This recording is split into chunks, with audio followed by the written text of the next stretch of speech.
अस्सलाम वालेकुम जी। मेरा नाम शनाज बीबी जी। मेरा बंदा जोड़ा है वो लोकें दा सिद्धे दा कम्म करदा। मैं गैंठिए दी मरीज़ हाँ। इक्को धी गै ब्याह छड़ी, उदों मेरी नज़र भी बंद हो गई। अक्ख दा भी ऑपरेशन कराने आए, जोड़ सोच के जांदे न। मेरा सारा सुंजा पिया, अक्ख एक साइड दी बंद हो गई जी। गैंठिए दी मैं मरीज़ हाँ।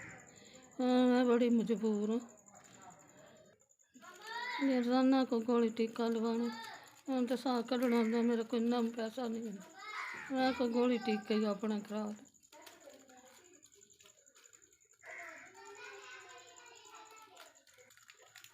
बेटा साडा कौन है, पहला दी रात तो सवा कोई आसरा भी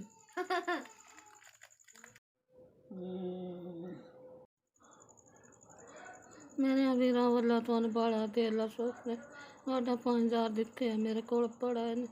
उन्होंने मैं अल्लाह करे तो वल गल हो जाए। 4 साल हो गए।